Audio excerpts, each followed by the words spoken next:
اب میں چند سوالات کرتا ہوں، تمہاری زبان سے ایک ہی لفظ آئے گا، آج کی رات ہے، کیونکہ میں ابن ماجہ شریف کی حدیث پوری آپ کے سامنے نہیں پڑھا. حضور پاک صلی اللہ علیہ وسلم فرماتے ہیں آج کی رات اللہ رب العزت آسمان اول پر اجلال فرماتا ہے اور بندوں کو پکار کر یہ کہتا ہے اللہ مستغفرن فاغفر لہ، کوئی ہے جو مجھ سے بخشش مانگے تو میں اسے بخش دوں، کوئی ہے جو بیمار مجھ سے شفا مانگے میں اسے شفا دے دوں. آج کی رات رب تعالیٰ خود بندوں سے فرما رہا ہے تمہارا تعلق آج اللہ سے اتنا جڑ جائے. اس لیے میں آپ سے سوال کرتا ہوں تمہیں تمہاری ماں کے پیٹ میں رزق کون دیتا تھا؟ تمہیں تمہاری ماں کے پیٹ سے باہر آنے کے بعد ماں کے سینے میں خون کو بدل کر دودھ بنا کر رزق کس نے بنایا؟ تمہارے بچپن سے لے کر جوانی آ گئی یا بڑھاپے تک تمہیں مفت بغیر کسی معاوضے کے سانسیں کون دیتا ہے؟ یہ پوری زمین کس کی ہے؟ یہ آسمان کس کا ہے؟ یہ کائنات کے سارے اشیاء کس کی ہے؟ جب تمہاری زبان پر اللہ اللہ ہے، پھر میں آپ سے پوچھتا ہوں ہماری زندگی کا طریقہ بھی یہی ہے. جب تم پیدا ہوئے تھے ماں کی گود سے تو سب سے پہلے تمہیں نہلا دھلا کر کے لایا گیا تھا مولوی صاحب کے پاس یا کسی صالح بندے کے پاس، اور کیا کہا گیا تھا کہ اس کے کان میں کیا پڑھو؟ سب کو پتا ہے سب سے پہلے تمہارے کان میں جو جملہ آیا وہ کیا تھا؟ اللہ اکبر. کون سا جملہ تمہارے کان میں آیا؟ زور سے، پیچھے والوں کے.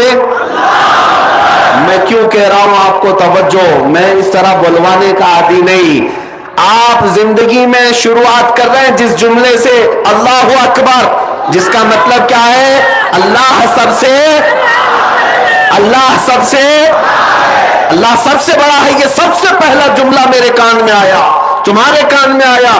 اب پھر جب ہوش آیا تھا تو جس محلے سے گزرو مسجدوں کی آوازیں یہی پکارتی تھی اللہ، اللہ سب سے بڑا ہے. میں یہ آواز سن کر کے مسجد میں اندر گیا، امام صاحب مصلی پر کھڑے تھے، تکبیر باندھا تو کیا کہہ کر؟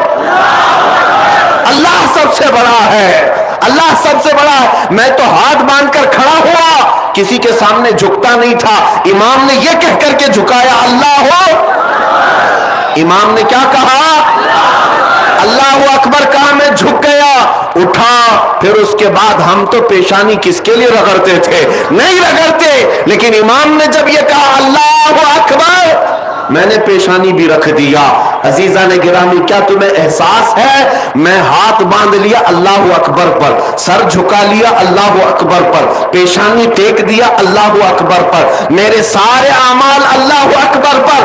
حتیٰ کہ وقت آیا میری موت کا، جب سانسیں رک گئی، کفن پہنا دیا گیا، جنازے میں لا کر رکھ دیا گیا، امام جنازے پر آ کر کھڑا ہوا، صفیں لگ گئی، امام نے رکعت باندھی، کیا کہہ کر؟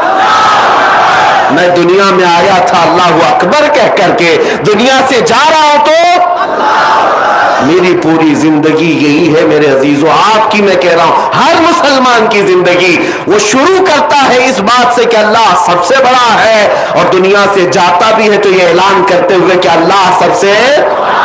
کوئی پرائم منسٹر، کوئی پریزیڈنٹ، کوئی کچھ بھی ہو، کوئی بادشاہ ہو، ہوگا 4 سال کا، ہوگا 5 سال کا، لیکن ہر زمانے میں ہر وقت اللہ، اللہ سب سے بڑا ہے. اللہ، یہ باتیں میں اس لیے آپ کے عقیدے کو مضبوط کرنے کے لیے کہا. اب پہچانو ان لوگوں کو جو یہ کہتے ہیں اللہ بھی ایک ہے، اوم بھی ایک ہے. یہ حالات آ گئے آج میرے عزیزوں. بعض لوگوں کو ایسا لگتا ہے کہ میں ان لوگوں کا سختی سے رد کر رہا ہوں. میاں ذرا عقل سے کام لو. تمہارے سامنے جب کوئی بھی مولوی کا چہرہ ہے، کوئی بھی مولوی کا چہرہ ہے، چاہے میں بھی ہوں، جب تک اللہ اور اس کے رسول کی بات ہو تم سر جھکا لو. یہ میرے مصطفیٰ کی شریعت ہے. حضرت عمر فاروق رضی اللہ تعالیٰ عنہ، میں آپ کو کیوں کہہ رہا ہوں؟ اس لیے کہ کوئی مولوی صاحب ابھی پورے ہندوستان بھر کا ماحول خراب کیے ہوئے انہوں نے پتہ نہیں کہاں سے کون سے خواب میں ان کو نظر آیا کہ اوم بھی وہی ہے اللہ بھی وہی ہے، ملا کر کے اور ثابت کرو کہاں سے ہے. تو کہا ہندوؤں کی کتاب میں اوم کے جو معنی لکھے ہوئے ہیں اس سے ایسا لگتا ہے کہ اللہ کے بھی وہی معنی ہیں، اوم کے بھی وہی معنی ہیں. تم اپنی شریعت ان کی کتابوں سے ثابت کرو گے؟ ہماری شریعت میرے مصطفیٰ کی حدیثوں سے ثابت ہوگی. کسی اور دین کی کتابوں کا میرا دین محتاج نہیں ہے. اسلام ثابت کرنے کے لیے کسی بھی دوسرے مذہب کی کتاب کی بالکل ضرورت نہیں. اسلام کے پاس کیا کمی ہے؟ کون سی دلیل نہیں ہے؟ پیدا ہونے سے لے کر قبر میں جانے تک کا ہر مسئلہ اگر کسی دین میں موجود ہے تو وہ میرے مصطفیٰ کی شریعت میں. ہم دوسروں کی کتابوں سے یہ ثابت کریں گے اس کا معنی بھی وہی اس کا معنی بھی وہی ہے. اب میں آپ کو ایک بات بتا رہا ہوں، میں ایک روایت آپ کے سامنے پیش کر کے پھر آگے بڑھتا ہوں. حضرت عمر کا زمانہ ہے. کون عمر؟ جن کے جلال، جن کے روب و دبدبے سے قیصر و کسریٰ کانپتے تھے، لاکھوں کی فوجیں تھراتی تھی. مسجد میں کھڑے ہو کر خطبہ دے رہے اور فرماتے ہیں اے لوگوں سنو، عمر ابن خطاب آج اپنے کوڑے سے سب کو ہانکتا ہے. کل کو اگر محمد عربی صلی اللہ تعالی علیہ وسلم کے دین کے علاوہ، ان کی شریعت کے علاوہ کوئی نیا مسئلہ میری طرف سے آئے تو تم کیا کرو گے؟ میرے پیچھے چلو گے؟ میری اطاعت کرنا ہر ایک پر واجب ہے، خلیفۃ المسلمین ہو. تو ایک غریب صحابی دیہات کے رہنے والے کھڑے ہو گئے مجمع میں. کہا اے عمر ابن خطاب، جب تک آپ رسول اللہ کی شریعت بول رہے ہیں ہمارا ہر عضو تمہارے لیے قربان ہے، اور جہاں میرے مصطفیٰ کی شریعت سے ہٹ کر بات کرو گے تو تلوار نکال کر بتاتے یہ تلوار ہوگی اور تمہاری گردن ہوگی. وہ غریب صحابی کس کو کہہ رہے ہیں؟ عمر ابن خطاب کو رضی اللہ تعالیٰ عنہ. کہتے ہیں اس وقت میں یہ نہیں دیکھوں گا کہ سامنے چہرہ کس کا ہے، میں تمہارا اور میرا مقابلہ ہوگا میرے مصطفیٰ کی شریعت کی حقانیت بچانے کے لیے. شخصیتیں نہیں دیکھی جاتی ہمارے دین میں. بڑے مولوی صاحب بولے ہیں تو اس کا مطلب صحیح ہوگا نہیں، وہ کچھ بھی بک بک بک بک کر جائیں تو سب صحیح نہیں ہوتا. پہلے یہ دیکھیں آپ کوئی بڑے عہدے والا بول رہا ہے، اونچی ٹوپی والا بول رہا ہے، سفید داڑھی والا بول رہا ہے، ہمیں اس سے غرض نہیں. میں کہتا ہوں اگر پھٹے جبے والا بھی بول رہا ہو لیکن دل عشق مصطفیٰ سے چمک رہا ہو وہ ہمارے سروں کا تاج ہے، وہ ہمارے آنکھوں کا نور ہے. لیکن دل میں حضور کی محبت نہیں اور کسی حکومت کو راضی کرنے کے لیے اول فول بک رہا ہے تو پھر اس سے ہمارا کوئی رشتہ نہیں اور نہ ہی ہماری قائد ہے. اب اللہ اکبر میں نے آپ کے سامنے اتنی بار کہلوایا صرف اسی لیے کہ اگر یہ فتنہ کل کو تمہارے ہاں آ جائے کہ تمہیں یہ کہہ دیا جائے کہ مولوی صاحب بھی یہ کہتے ہیں اوم بھی ایک ہی اللہ بھی ایک ہی ہے، تو کبھی اس کا بھی جاپ کر لو کبھی اس کا بھی جاپ کر لو، کہیں ہمارا نوجوان بہک نہ جائے، گمراہ نہ ہو جائے کہ ہمارے علماء نے جب یہ کہہ دیا ہے تو شاید اس کی تاریخ ایسی ہوگی. ایک بات یاد رکھیں، مولوی صاحب یہ کہتے ہوئے یہ بھی بہک گئے کہ انہوں نے دوسرے مذہب والوں سے پوچھا اوم کیا ہے تو ان کو لوگوں نے بتایا کہ وہ ایک ہوا ہے، وہ ایک طاقت ہے. مولوی صاحب کہہ رہے ہیں کہ اسی کو تو ہم اللہ کہتے ہیں. ارے پاگلو، ہم ہوا کو اللہ کہتے ہیں؟ ہوا اللہ کی بنائی ہوئی مخلوق ہے، اللہ کی بنائی ہوئی مخلوق ہے. اگر ہوا کو ہی تم اللہ مانتے ہو تو اسی لیے ہواؤں میں آج اڑ رہے ہو. شاید تمہارا عقیدہ ابھی اس اللہ کی تک نہیں آیا. وہ قادر مطلق جس پر ہم ایمان رکھتے ہیں وہ اللہ کیسا ہے؟ وہ اللہ رب العزت، وہ جسم و جسمانیت سے پاک ہے، مکان و مکانیت سے پاک ہے، انسانوں کے بس میں آنے سے پاک ہے، ہر عیب سے پاک ہے. اللہ رب العزت بے نیاز ہے، وہ کسی کا محتاج نہیں.